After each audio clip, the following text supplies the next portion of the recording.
नमस्कार दोस्तों, एसएम के एक्टिविटी यूट्यूब चैनल में आपका स्वागत है। आज हम मिशन प्रवक्ता 2025 लेके आए हैं और हम प्रवक्ता भर्ती परीक्षा में हिंदी की तैयारी करने वाले हैं और जिसकी हम आज शुरुआत कर रहे हैं। हिंदी साहित्य इतिहास से शुरू करेंगे और लगातार इस पर हम वीडियो बनाएंगे। तो आज का प्रश्न है हमारे पास, पहला प्रश्न है, लिखा है, आज का पहला प्रश्न है हमारे पास, इतिवृत्ति और आलोचना का समवेत रूप होने से वह इतिहास आज भी प्रकाश स्तंभ बना हुआ है। इस कथन में जिस इतिहास की ओर संकेत किया गया है उसके लेखक कौन हैं? तो आपके पास ऑप्शन है आचार्य रामचंद्र शुक्ल, मिश्र बंधु, गारसा दत्ताशी और जॉर्ज गियर्सन। तो इस कथन का आंसर होगा आचार्य रामचंद्र शुक्ल। तो ऑप्शन नंबर 1 हमारा सही हो जाएगा। देखेंगे इसके विषय में, यहाँ पे लिखा है यहाँ पे, इतिवृत्ति और आलोचना का समवेत रूप होने से वह इतिहास आज भी प्रकाश स्तंभ बना हुआ है। इस कथन में जिस इतिहास की ओर संकेत किया गया है उसके लेखक आचार्य रामचंद्र शुक्ल हैं। आचार्य रामचंद्र शुक्ल जी की पुस्तक हिंदी साहित्य का इतिहास 1929 में प्रकाशित हुआ था। शुक्ल जी मुख्यतः समीक्षक एवं आलोचक के रूप में जाने जाते हैं। तो ये हमें इतनी जानकारी हो जानी चाहिए। नेक्स्ट प्रश्न नंबर 2 है हमारे पास, हिंदी साहित्य के इतिहास में आदिकाल के लिए आधार काल नाम दिया है, अर्थात आधार काल नाम किसने दिया है? ऑप्शन है हमारे पास डॉक्टर रमाशंकर शुक्ल, डॉक्टर श्याम सुंदर दास, सी पे है चंद्रधर शर्मा गुलेरी और डी है डॉक्टर मोहन अवस्थी। तो इसका सही आंसर हो जाएगा डॉक्टर मोहन अवस्थी। तो देखेंगे इसके विषय में क्या इसके विषय में डिटेल जानकारी दी गई है। तो आप देख सकते हैं यहाँ पे लिखा है, यहाँ पे हिंदी साहित्य के इतिहास में आदिकाल के लिए आधार काल नाम दिया गया है डॉक्टर मोहन अवस्थी के द्वारा।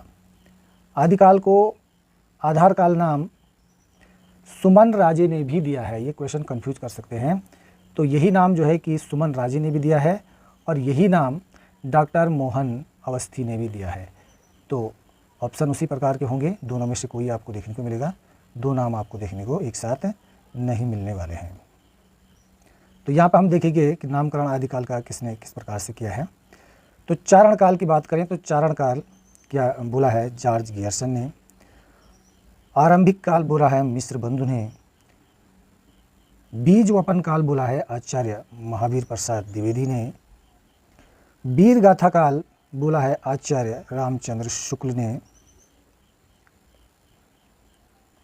सिद्ध सामंत काल बोला है पंडित राहुल सांकृत्याय ने, वीर काल बोला है आचार्य विश्वनाथ प्रसाद मिश्र ने, संधि काल एवं चारण काल बोला है डॉक्टर राम कुमार वर्मा ने और आदिकाल बोला है आचार्य हजारी प्रसाद द्विवेदी ने।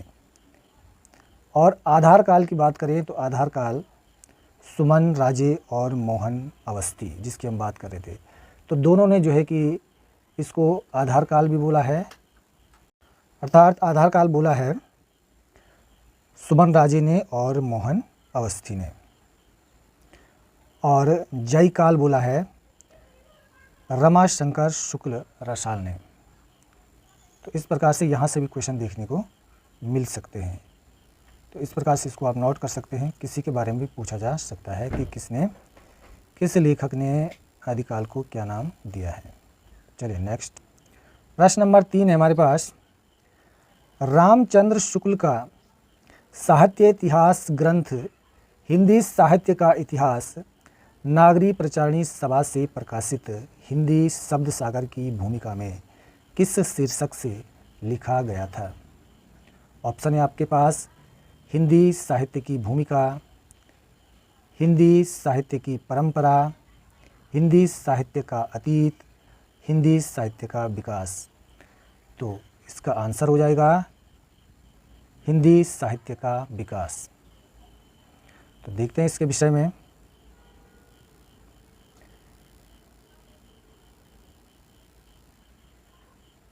इसके विषय में लिखा है,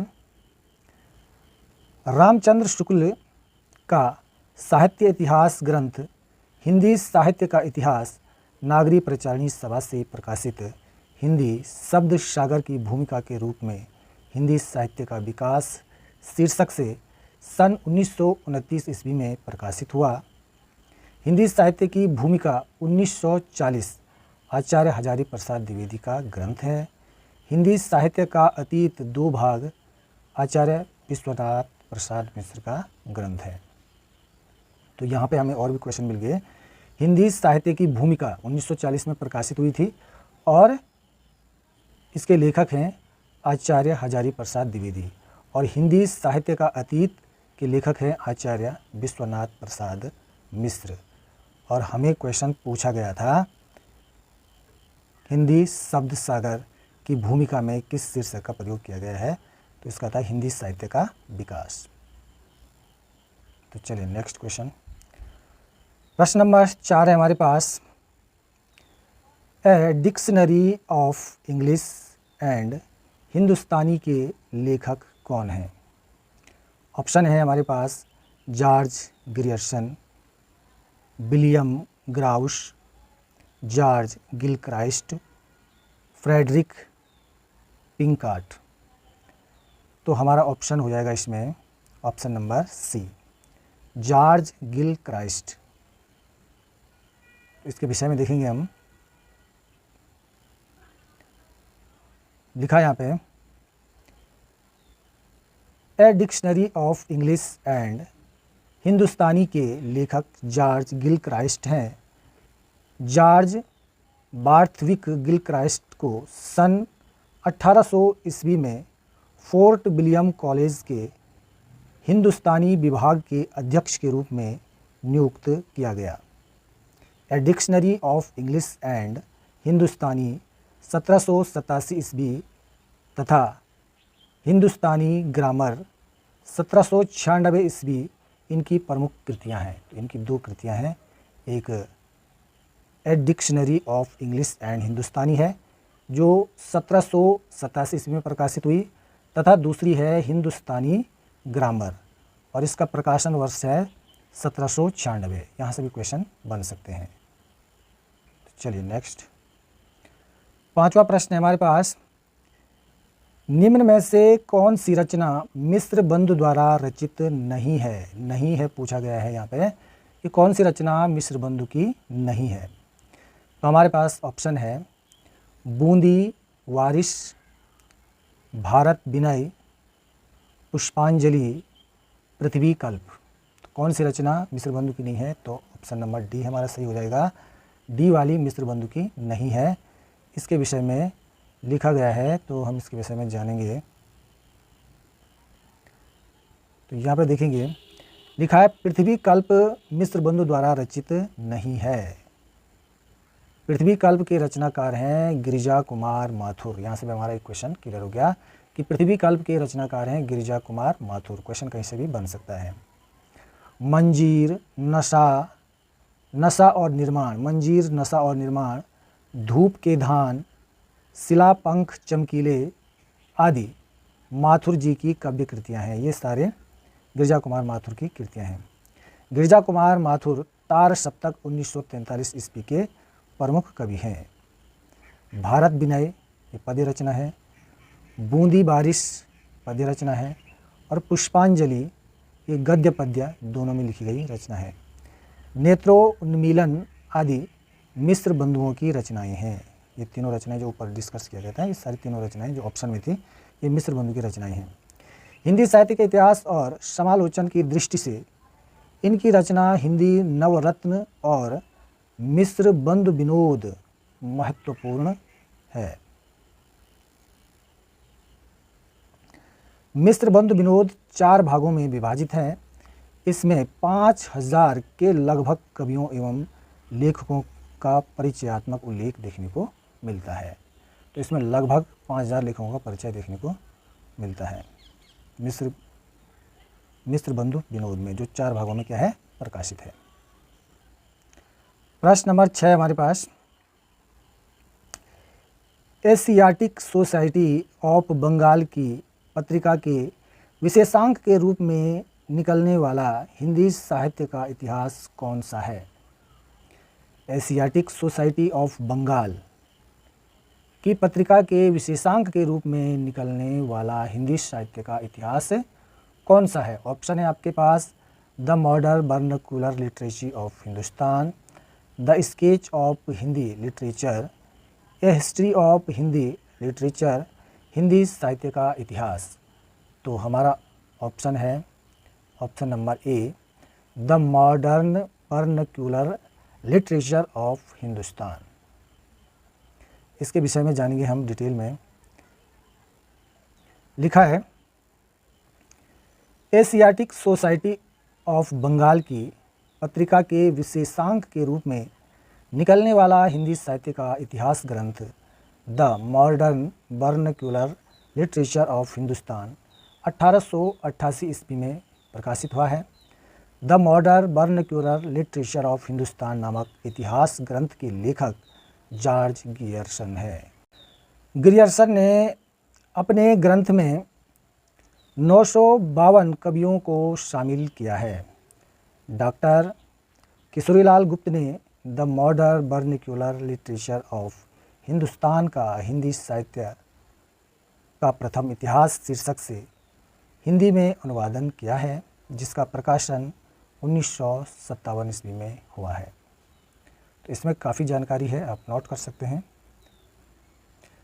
प्रश्न नंबर 7 है हमारे पास, हिंदी काव्य धारा के संग्रहकर्ता साहित्यकार का नाम क्या है?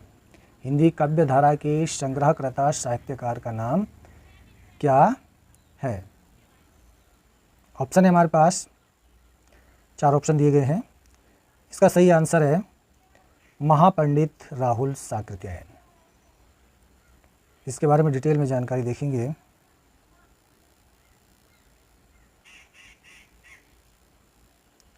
लिखा है यहाँ पे, हिंदी काव्य धारा के संग्रहकर्ता साहित्यकार का नाम महापंडित राहुल साकृत्यायन है। यह एक इतिहास ग्रंथ है।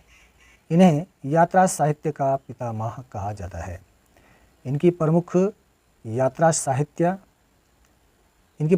साहित्य है मेरी लद्दाख की यात्रा, मेरी तिब्बत की यात्रा और किन्नर देश में, चीन में क्या देखा, रूस में 25 मास। ये इनके सारे क्या हैं, यात्रा वृत्तांत है राहुल साकृत्यायन के। चलिए नेक्स्ट, प्रश्न नंबर 8 है हमारे पास, इनमें से किसने अपने हिंदी साहित्य इतिहास में आदिकाल को संधि काल तथा चारण काल नामक 2 उप शीर्षकों में विभाजित किया है? ऑप्शन है आपके पास, डॉक्टर रमाशंकर शुक्ल रसाल, डॉक्टर राम खेलावन पांडे, डॉक्टर राम कुमार वर्मा और डॉक्टर गणपति चंद्रगुप्त। तो हमारा ऑप्शन हो जाएगा सही, option number C, doctor Ram Kumar Verma. तो इसके बारे में देखेंगे। डॉक्टर राम कुमार वर्मा ने, लिखा है आंसर, डॉक्टर राम कुमार वर्मा ने अपने हिंदी साहित्य इतिहास में आदिकाल को संधिकाल तथा चारणकाल नामक 2 उप शीर्षकों में विभाजित किया है। डॉक्टर राम कुमार वर्मा को आधुनिक हिंदी एकांकी का जन्मदाता कहा जाता है। अब देखते हैं किसने आदिकाल को क्या नाम दिए हैं। यहाँ पे आप देख सकते हैं, चारणकाल नाम दिया है जॉर्ज गियर्सन ने, वीरगाथा काल नाम दिया है आचार्य रामचंद्र शुक्ल ने, आधार काल नाम दिया है सुमन राजे ने, सिद्ध सामंत काल नाम दिया है राहुल साकृत्यायन ने। तो यहाँ से भी क्वेश्चन बन सकता है। क्वेश्चन नंबर 9 है हमारे पास, हिंदी साहित्य का वैज्ञानिक इतिहास के लेखक कौन है? हिंदी साहित्य के वैज्ञानिक इतिहास के लेखक कौन है? ऑप्शन है हमारे पास, नामवर सिंह बी में है, राम स्वरूप चतुर्वेदी सी में है, राम कुमार वर्मा और डी ऑप्शन है गणपति चंद्रगुप्त। तो हमारा ऑप्शन सही हो जाएगा option number D, Ganpati Chandragupta. Ganpati Chandragupta Hindi साहित्य का वैज्ञानिक इतिहास के लेखक हैं। इनके विषय में देखेंगे, लिखा है हिंदी साहित्य का वैज्ञानिक इतिहास 2 भाग 1965 ईस्वी में प्रकाशित है। इसके लेखक हैं गणपति चंद्रगुप्त। डॉक्टर राम स्वरूप चतुर्वेदी ने हिंदी साहित्य और संवेदना का विकास 1986 ईस्वी नामक इतिहास ग्रंथ लिखा है। डॉक्टर राम कुमार वर्मा ने हिंदी साहित्य का आलोचनात्मक इतिहास लिखा है जो 1938 में प्रकाशित है। यह प्रसिद्ध इतिहास ग्रंथ की इन्होंने रचना की है। नामवर सिंह की बात करें तो नामवर सिंह ने आधुनिक साहित्य की प्रवृत्तियां, दूसरी परंपरा की खोज और आलोचना के मुख से जैसी महत्वपूर्ण आलोचनात्मक कृतियों की रचना की है। जॉर्ज ग्रियर्सन की बात करें तो जॉर्ज ग्रियर्सन द्वारा रचित the modern vernacular literature of Hindustan 1888 ईस्वी को सच्चे अर्थों में हिंदी साहित्य का पहला इतिहास ग्रंथ माना जाता है। बहुत इम्पोर्टेंट है, नोट कर सकते हैं। तो बहुत सारी चीज़ें यहाँ पे देखने को मिल रही है। प्रश्न संख्या 10 है हमारे पास, हिंदी साहित्य का बृहत इतिहास। इस इतिहास ग्रंथ का प्रकाशन किया गया था। किसके द्वारा इस बृहत इतिहास नामक ग्रंथ का प्रकाशन किया गया था, ये पूछा जा रहा है। ऑप्शन है हमारे पास, पहला ऑप्शन है हमारे पास भारतीय भाषा परिषद कलकत्ता ने। दूसरा है हमारे पास ऑप्शन राष्ट्र भाषा प्रचार समिति वर्धा ने। तीसरा है हिंदुस्तानी एकेडमी इलाहाबाद ने। और चौथा है नागरी प्रचारणी सभा काशी ने। तो इसका सही आंसर हो जाएगा ऑप्शन नंबर डी, नागरी प्रचारणी सभा काशी के द्वारा हिंदी साहित्य का बृहत इतिहास नामक जो ग्रंथ है इसका प्रकाशन किया गया है। देखेंगे यहाँ पे लिखा है हिंदी साहित्य का बृहत इतिहास। हिंदी साहित्य का बृहत इतिहास ग्रंथ का प्रकाशन नागरी प्रचारणी सभा काशी ने किया था। नागरी प्रचारणी सभा से हिंदी साहित्य का बृहत इतिहास का प्रकाशन 16 खंडों में हो चुका है। यह भी क्वेश्चन आ सकता है। हिंदी साहित्य के इतिहास लेखन का सबसे पहला प्रयास फ्रेंच विद्वान गारसा दत्त तासी ने किया था।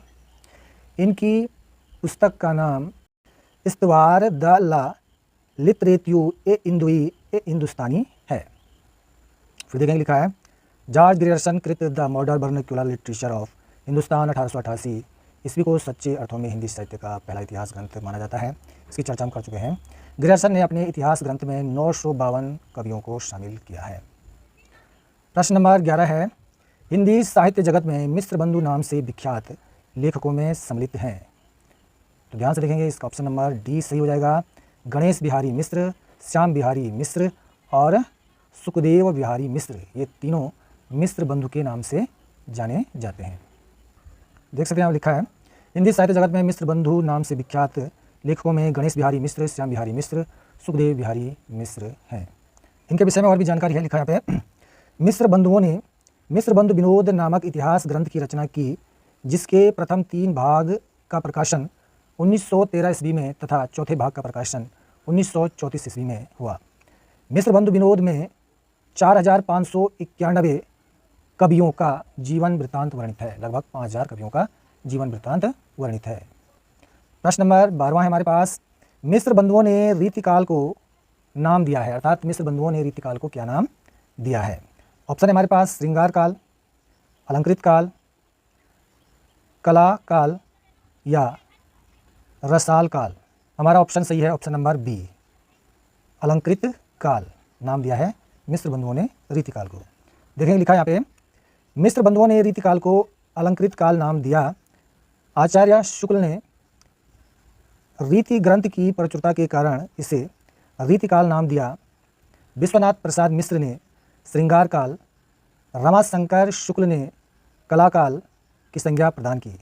सामान्यतः 17वीं सदी के मध्य से 19वीं सदी के मध्य तक रीतिकाल की अवधि मानी जाती है। तो यहाँ पे और भी डिटेल यहाँ पे दी गई है, तो यह आप नोट कर सकते हैं। प्रश्न नंबर 13 हमारे पास है, हिंदी साहित्य के आदिकाल को सिद्ध सामंत युग नाम दिया है। अर्थात हिंदी साहित्य के आदिकाल को सिद्ध सामंत युग किसने कहा है? ऑप्शन है हजारी प्रसाद द्विवेदी, डॉक्टर राम कुमार वर्मा, रामचंद्र शुक्ल। तो हमारा ऑप्शन नंबर डी सही हो जाएगा, राहुल सांकृत्यायन। आदिकाल को सिद्ध सामंत युग का नाम दिया है राहुल सांकृत्यायन ने। यहाँ पर आप देख सकते हैं, हिंदी साहित्य के आदिकाल को सिद्ध सामंत युग नाम राहुल सांकृत्यायन ने दिया। विभिन्न विद्वानों द्वारा आदिकाल का नामकरण इस प्रकार से किया गया है। इसकी हमने पहले भी चर्चा की थी। चारण काल का है जॉर्ज ग्रियर्सन ने है, बीज वपन काल का है महावीर प्रसाद द्विवेदी ने, वीर गाथा काल का है आचार्य रामचंद्र शुक्ल ने, सिद्ध सामंत काल का है राहुल सांकृत्यायन ने। और भी यहाँ पे जानकारी है, सिद्ध सामंत काल राहुल सांकृत्यायन ने कहा, इसकी चर्चा हो गई है। उसके बाद संधि एवं चारण काल राम कुमार वर्मा ने कहा, और आदिकाल हजारी प्रसाद द्विवेदी ने कहा। अगला प्रश्न है हमारे पास, प्रश्न नंबर 14, हिंदी साहित्य और संवेदना का विकास किसकी रचना है? हिंदी साहित्य और संवेदना का विकास किसकी रचना है? Option number A doctor Ramswaroop Chaturvedi, option number B doctor Shyam Sundar Das, option number C doctor Nagendra, और ऑप्शन नंबर डी है डॉक्टर रामविलास शर्मा। तो इसका आंसर हो जाएगा ऑप्शन नंबर ए। ये कहा था डॉक्टर रामस्वरूप चतुर्वेदी ने। हिंदी साहित्य और संवेदना का विकास की जो रचना है, यह है डॉक्टर रामस्वरूप चतुर्वेदी की। जाने के यहाँ पे लिखा है, हिंदी साहित्य इतिहास संबंधित प्रमुख ग्रंथ तथा उनकी रचनाएं। यहाँ पे दी और भी बातें दी गई हैं। हिंदी साहित्य और संवेदना का विकास 1986 ईस्वी में डॉक्टर रामस्वरूप चतुर्वेदी की रचना है।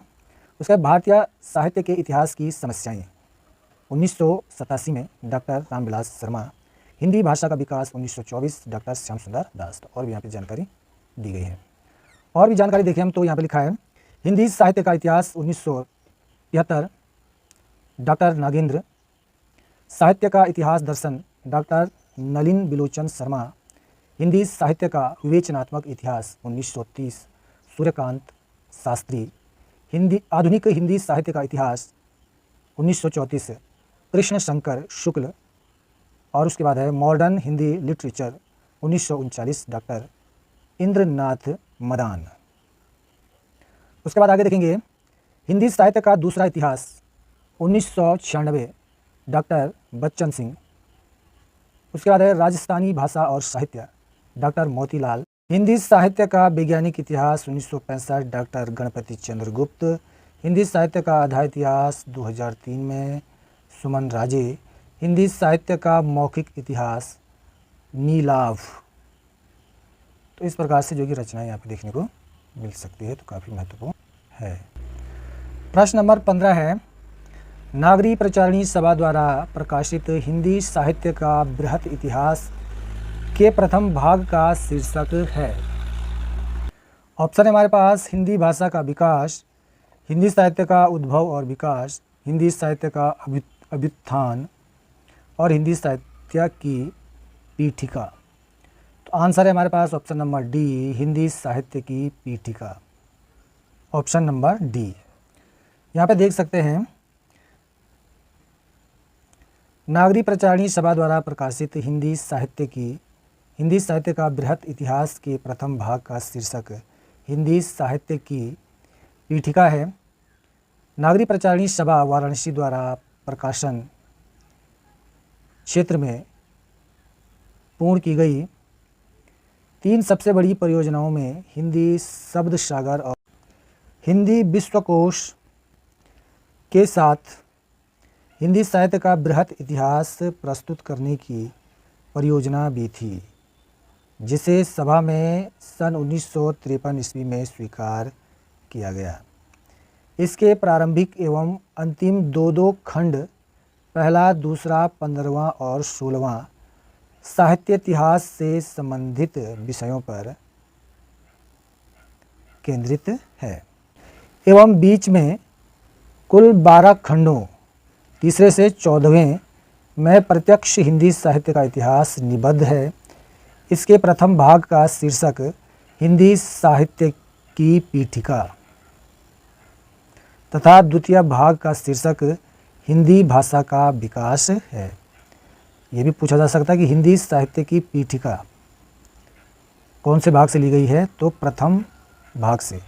प्रथम भाग का शीर्षक है हिंदी साहित्य की पीठिका, द्वितीय भाग का शीर्षक है हिंदी भाषा का विकास। तो ये दोनों यहाँ पे इम्पोर्टेंट है। प्रश्न नंबर 16 है हमारे पास, विसंगत विकल्प चुनिए। पहला है हिंदी साहित्य का दूसरा इतिहास, डॉक्टर बच्चन सिंह। विसंगत असंगत चुनना हमको यहाँ पे। हिंदी साहित्य 20वीं शताब्दी, बाबू श्याम सुंदर दास। हिंदी साहित्य का इतिहास, लक्ष्मी सागर वार्ष्णेय। हिंदी साहित्य का आलोचनात्मक, राम कुमार वर्मा इतिहास। तो इसका सही ऑप्शन हो जाएगा हमारे पास, आंसर हो जाएगा हमारा ऑप्शन नंबर बी, हिंदी साहित्य 20वीं शताब्दी, बाबू श्याम सुंदर दास। ये इनकी रचना नहीं है, ये है नंद दुलारे वाजपेयी की रचना है। तो यानी ये क्या है, विसंगत है, ये विकल्प सही नहीं है। ये पूछा जा रहा था असंगत विकल्प चुनिए, जो मतलब मेल नहीं खाता है। तो इसके बारे में देखेंगे हम।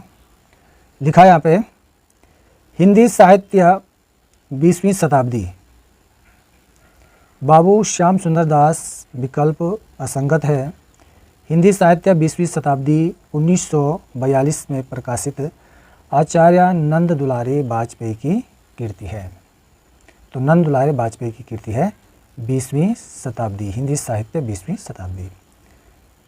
आगे लिखा है, नंद दुलारे वाजपेयी की प्रमुख कृतियाँ, जयशंकर प्रसाद 1940 ईस्वी, आधुनिक साहित्य 1950 ईस्वी, महाकवि सूरदास 1952, रस सिद्धांत 1977, नया साहित्य नए प्रश्न 1955, रीति और शैली 1979। तो इस प्रकार से आज हमने 16 प्रश्न किए हैं और इसमें बहुत सारी जानकारी हमने प्राप्त की है। तो इस प्रकार से हम इस सीरीज को कंप्लीट करने वाले हैं। अगर वीडियो पसंद आए तो आप लाइक करें और चैनल को सब्सक्राइब करें, ताकि आगे भी मैं इसी प्रकार का वीडियो बनाता रहूँगा।